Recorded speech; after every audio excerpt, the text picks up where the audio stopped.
Hey man, Dr. Greg Popchak here. Welcome to episode 29 of the BeDADitudes, which is focusing on prompt, generous, consistent, and cheerful attention to each other's needs. Now that's the third practice in the rite of Christian relationship, which is the first rite in the liturgy of domestic church life. If you're just joining us now, I'd really encourage you to start the BeDADitudes podcast from the beginning to get some context. It will still make sense if we just jump in now, but just to understand all the 8 BeDADitudes, it would be helpful to begin at the beginning. But today, looking at this third practice in the liturgy of domestic church life, the rite of Christian relationships, it focuses on how we can challenge each member of our family, not just us, not just our kids, not just our spouse, but all of us, to overcome the tendency to love our comfort zones more than we love each other, which I think is the number one problem in marriage and family life. Every single one of us loves our comfort zones more than we love each other. And, anytime our wife or our kids ask us to do something that's perfectly reasonable or it's not immoral, it's not destructive or dangerous in any way, maybe it just makes us uncomfortable. And instead of asking, would helping my child do this be good for them, be good for me, be good for us? Would helping my wife do this be good for her, be good for me, be good for our relationship? We have a tendency to just say, am I comfortable doing that? And if I'm not, I just say no based on my comfort. And that shuts me off to intimacy, because intimacy comes from responding to each other's needs. The more I feel somebody responds to my needs generously, consistently, cheerfully, and attentively, the more intimate I feel with them, because being able to express needs to a person is the deepest level of intimacy. Matthew Kelly has a book, The 7 Levels of Intimacy, and the 7th level is expressing needs.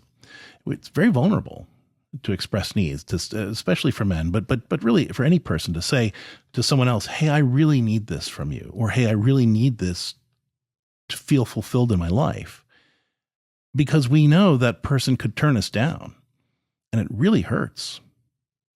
And we as Catholic fathers and as Catholic families in general are commissioned by God to respond to the needs that God has placed on each other's hearts. When we think about needs, and we have a tendency to think about just basic needs, food, shelter, clothing, safety. Those aren't needs, though. Those are certainly needs. Those are critical needs. But those aren't the only needs that we need to be concerned with. A need is anything that helps a person flourish. In biology, there's a concept called homeostasis. Homeostasis is the term that biologists use to refer to an organism whose systems are in balance and working in good stead with the environment. So if all of the different parts of me are in balance and I am working well, responding well to my environment, I can be in homeostasis. Homeostasis is actually optimal functioning. It's when I'm doing my best, not just trying my best, but actually doing my best. And homeostasis is about optimal functioning, and any need facilitates optimal functioning. So a need is something that would enable me to do better than I am. So would I actually be better, do better, function better if I had the thing? Then that's a need. Now you might say, well, what about wants? What's the difference between needs and wants? I do talk about this in the BeDADitudes book, but the short version is that a need is the what, the thing that would help me function at my best. A want isn't a lesser need. A want is just the way I prefer to get the need met. It's the how and the when. I want X, or I need X to do better. I would prefer to get it at this time and in this way. Those are wants. Those can be negotiated. But we should never negotiate something that helps either us or our wife or our kids function at their best. So if some kind of help that they're asking for, or service that they're asking for, or even a privilege or gift that they're asking for, if it's in my power to give it, I should give it because that would enable them to function at their best. Now, I might have to negotiate the how and the when by which the what is given, and that's perfectly acceptable. That's how you negotiate the wants. But the need, the what itself, is really not negotiable, for me or for anybody else in my family. And the common good, which is an important principle in Catholic social teaching, the common good of my family life is served when every member of the family is committed to meeting each other's needs promptly, generously, consistently, and cheerfully. This third principle of the rite of Christian relationship is rooted in St. John Paul's teaching of how Christian relationships, healthy, holy relationships, are rooted in what he called mutual self-donation, or sometimes you'll hear it, mutual self-giving. And that's the idea that each person gives really 100% of themselves to work for the good of everybody else in the relationship. It's modeled on the Trinity. St. Bonaventure said that the Trinity was like a 3-bucket water wheel that is constantly emptying itself out, but never running dry because each bucket is getting simultaneously filled by all the other buckets as they're emptying themselves out. And that's the model for what healthy Christian relationships should look like. That we give ourselves 100% to each person in the relationship, but we don't run dry because each of those people is equally committed to filling our buckets too. And so this idea of prompt, generous, consistent, and cheerful attention to each other's needs, which is the third practice in the rite of Christian relationships in the liturgy of domestic church life, is all about making sure that we are learning to be appropriately generous and have those kind of mutually self-donative, mutually self-giving Christian relationships, both in our families and so that we can teach our children what to expect from healthy Christian relationships in their adulthood. This principle, this practice of prompt, generous, consistent, and cheerful attention to each other's needs really touches on 3 different BeDADitudes. The first BeDADitude about blessed are the dads who are meek. As I talk about in the book, meekness isn't about weakness. It's about listening. It's about listening to God. It's about listening to our wife. It's about listening to our children, not in a way that's passive and just, tell me how high to jump and I'll jump, but really listening to what is the need that's on their heart and how can I serve you in a way that helps you be everything that God created you to be in this life and helps you get to heaven in the next. The second BeDADitude that this principle touches on is blessed are the dads who are merciful. Because mercy isn't about letting people off the hook. It's about giving to people whatever they need to know what they're worth in God's eyes. So when you talk about the corporal and spiritual works of mercy, like feeding the hungry, clothing the naked, giving drink to the thirsty, or the spiritual works like counseling the doubtful or forgiving the sinner, bearing wrongs patiently, all those things are ordered to treating other people in a manner that reminds them of their worth in God's eyes. And so when we respond promptly, generously, consistently, and cheerfully to our wife and our children's needs, we remind them what they're worth in God's eyes. We remind them that they're worth us stepping outside of our comfort zones for and serving them in ways that cause me to stretch and grow because I love them and because they deserve that. The third BeDADitude that this touches on is blessed are the dads who are peacemakers. Peacemaking isn't just about keeping the quiet. Quiet is different from peace. Quiet is just the absence of conflict. Peace is the establishment of right order.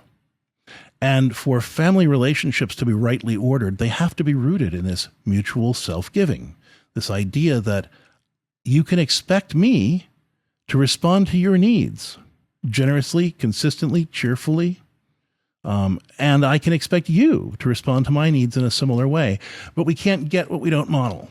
We've got to model it first, and that's hard. It is. It really is. And that's why it's important to keep bringing this back to God and saying, Lord, I really need your grace to step outside of my pettiness and step outside of my comfort zone and step outside of my scorekeeping, to lead by example and to serve my wife generously, cheerfully, consistently, and cheerfully, and serve my children generously, consistently, cheerfully.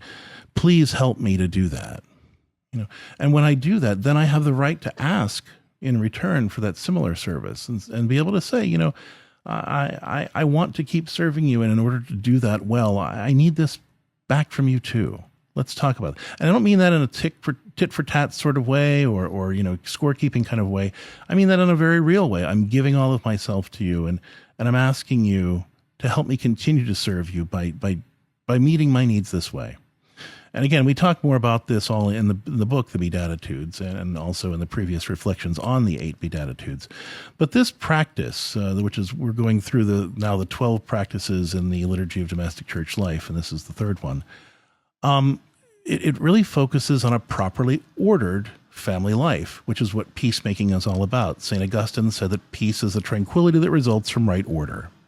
And so when I work to make sure that I and my wife and my children are all following that Trinitarian example of emptying ourselves out so that we can also fill each other's buckets at the same time, that's what a healthy Christian relationship looks like.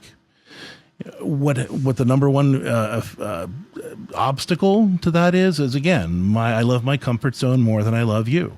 I love my comfort zone more than I love my wife. I love my comfort zone more than I love my kids.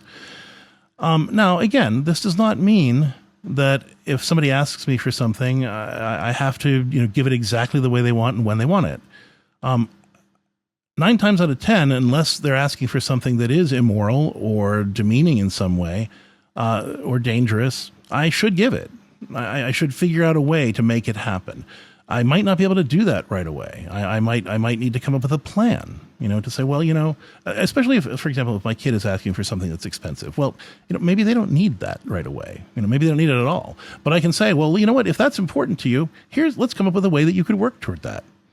Right now, I'm teaching responsibility in that. I'm not just giving them everything. I'm helping them to grow in virtue as well. But I'm meeting their need by saying, if this is really important to you, let's come up with a plan to make it happen.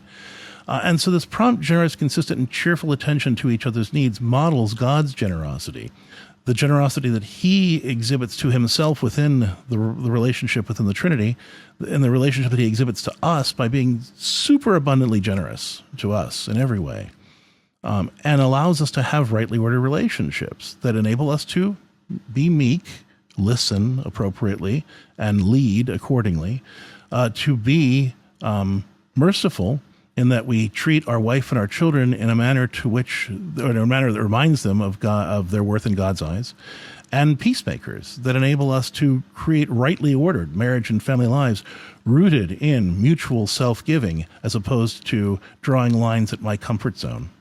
The first breakdown the theology of the body really teaches us in the relationship between God, man, and woman is where Adam and Eve started to love their comfort zones more than each other. Before the fall, God created man and woman to be perfect helpmates to each other. They learned from each other. They listened to each other and God, and they grew together in ways that God asked them to. God gave man to woman so that she would grow in ways that she'd never grow if there wasn't a man in her life. And God gave woman to man so that he'd grow in ways that he'd never grow if there wasn't a woman in his life. And by listening to each other, they hear the voice of God speaking to them through their partner's needs. And they have children because God gives us the children we need, because we'd never grow the way he wants us to grow if we weren't responding to the needs that he's placed on our hearts. Attending to each other's needs in a family promptly, generously, consistently, and cheerfully is how we listen to the voice of God speaking to us through the people he's placed in our lives. God's language is experience. He speaks to us through the things that happen and the people that he's placed in our lives. And when the people in our lives express a need, express something that would help them flourish, I need to hear that as God saying, Greg, I want you to grow in this way. Let's figure out how to help them meet that need. If they decide they don't need it after all, fine. At least you've responded to it in a way that was prompt and generous and consistent and cheerful, and you help them figure it out. So you help them figure out what they do really want and what they really don't need. But you weren't the obstacle. You helped them think through it and make the plan. And when they realize that, oh, you know what, that's really going to take a lot. I don't really feel like I need it that badly. Well, then great. Problem solved. But I was still responsive to that need. And by having that open heart, and being willing to go beyond where my comfort zone wants to let me go, I'm demonstrating real love, cultivating true intimacy, and living out the BeDADitudes that help me to be meek enough to listen to my children's heart and my wife's heart, to be merciful and treat them in ways that remind them of their worth and dignity in God's eyes, and to be a peacemaker in ways that allow me to create a rightly ordered home. Thanks for tuning in. I'd invite you to post any questions you have in the Home Builder channel in the Catholic HOM app. If you're not a subscriber, then please do subscribe today. I want to give you the daily support that you need to be the Catholic dad that God's calling you to be and build the dynamic domestic church that God wants all of our families to become. So check out the Catholic HOM app and post your questions in the Home Builder channel, and check out the other resources we have as well. Thanks again for tuning in.